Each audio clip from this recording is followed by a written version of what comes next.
In this video, we will cover the topic of Thomas Hardy. We will have a look on his biography, his style of writing, his characterization technique, role of fate in his novels. We will see that why is he known as a pessimist. So let's cover Hardy's introduction. He was born on June 2 in 1840 in the Dorset, which is the part of southwestern area of England.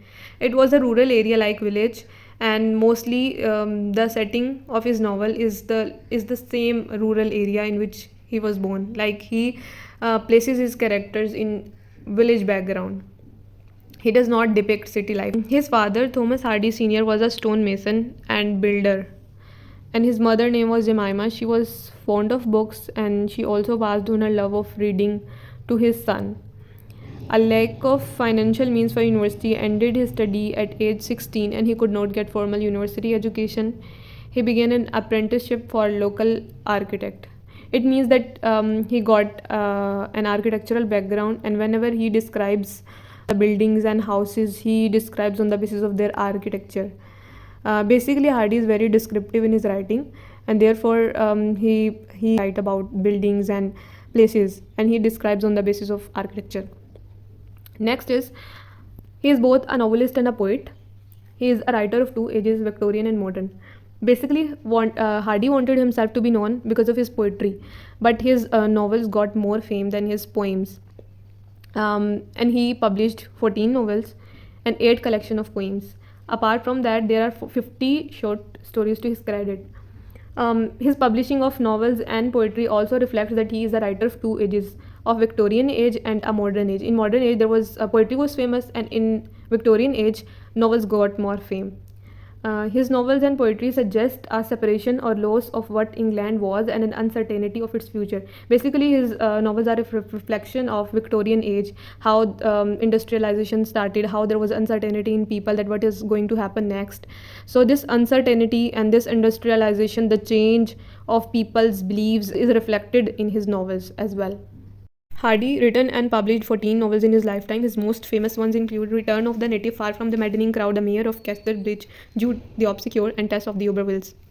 His novels are a reflection of his age. Like I've said, that industrialization happened at that time, and this trend is very beautifully and very accurately has been portrayed in his novels. He also shows the suffering of women in his novels, like consider Mayor of Casterbridge, in which there is a character of Susan. She is a very passive character. When you compare the character of Henchard and Susan, you can see that Susan has no opinion of her own. She cannot talk what she thinks. She has no agency at all, no opinion, no authority. He also writes Far from the Maddening Crowd, in which there is a character of Bathsheba who owns the factory, but people were not accepting the dominant position of women at that time. They were not able to accept that female can also be in authority. So he shows that mostly women were suffering at that time. They had a passive position, and even if women get any dominant position, people of Victorian age were not ready for that. What is the Hardy style of writing? If we focus on his plays, we will come to know that Hardy basically wrote tragedies, and in all of his tragedies, we know that central characters are suffering. They may work really hard, they may work with conviction, but in the end, fate works against them. How fate works against them, it is either due to by chance or by coincidence or due to characters' own actions.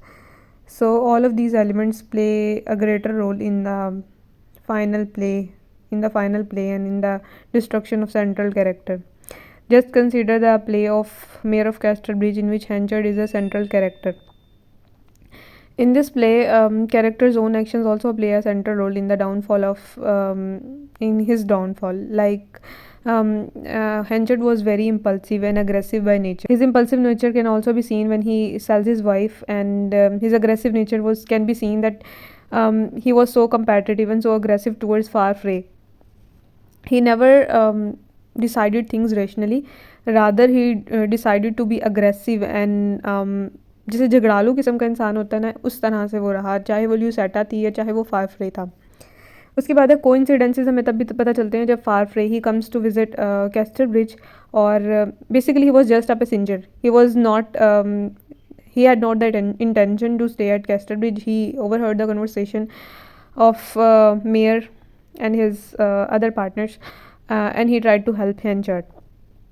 But Henchard himself offered him to stay there, and he assigned his corn department to Farfrey, and he also offered him commission. So that was also a coincidence. Similarly, जो affirmative woman थी, उसका जो scene था, how she returns to Castor Bridge and how she tells everyone about the selling of Susan each.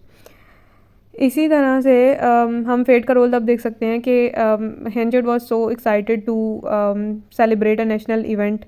He did all his celebrations even by spending his own money, but how rain happened and he could not do what he intended to do. But similarly, Henchard was so competitive with his with his friend Farfrey. He bought so much corn, but rain and weather did not supported him. और जो rain हुई उसके बाद सारी किस तरह से prices लो हो गई और बहुत ज़्यादा लूज़ हुआ हेंचर्ड को. तो सब एलिमेंट्स मिल करना हेंचर्ड के डाउनफॉल को इंडिकेट करते हैं. Next thing is art of characterisation. Art of characterisation इस तरह से है कि जो हार्डी है ना, he is famous that he writes plays or he portrays characters like they're real living being. Like a painter paints his character, similarly Hardy describes his characters. Even if we see Mayor of Casterbridge, in Mayor of Casterbridge we can see that even from the start we come to know that what kind of character Henchard is, how much dominant he is to his wife, and how much Susan is submissive.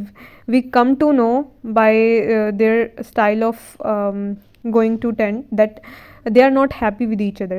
They are not comfortable with each other. They do not have very good relations with each other. Hardy की descriptive style हमें पता चलता है जब वो buildings को describe करता है, वो ग्रास को, वो पाथवे हो, चाहे वो उस जगह को इतना अच्छे से डिस्क्राइब करता है, we really feel like we are actually there.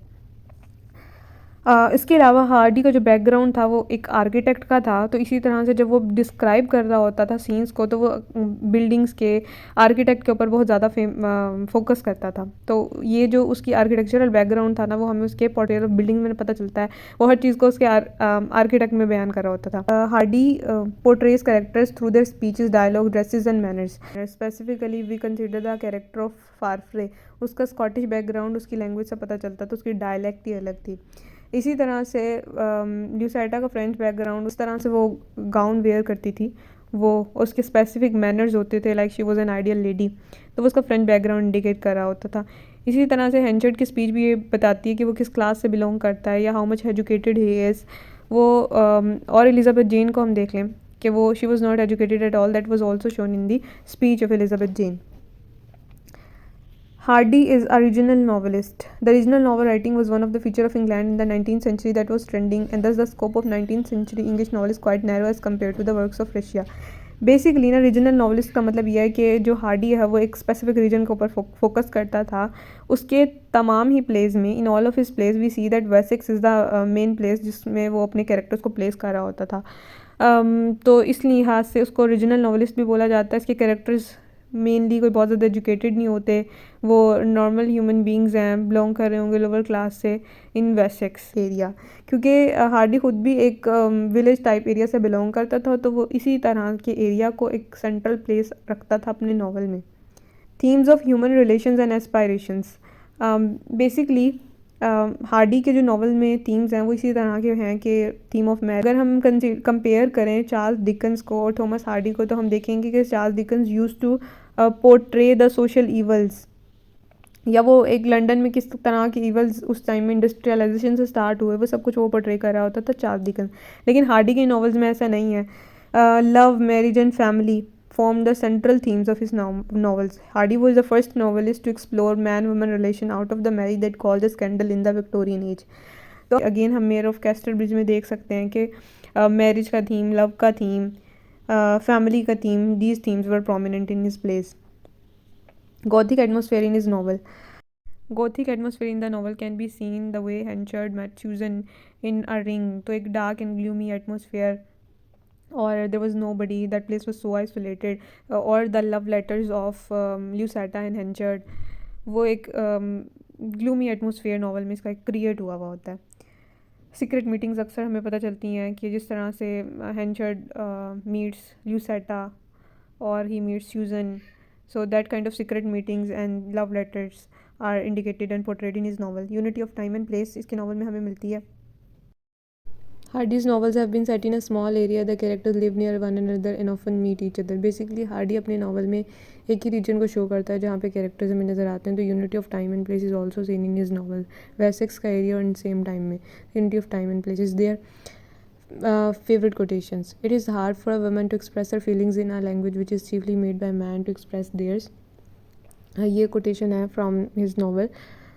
Far from the madding crowd. Basically हम जिस सोसाइटी में रह रही हैं मेल डोमिनेटेड सोसाइटी है और लैंग्वेज भी मेल डोमिनेटेड है. जो फ्रेजेस हैं, जो एक्सप्रेशंस हैं, वो बिल्कुल मेल को फेवर करते हैं. तो मुझे अच्छी लगी quote. Next is happiness was but the occasional episode in the general drama of pain. Hardy is basically a pessimist. He says that life is all trouble, all suffering.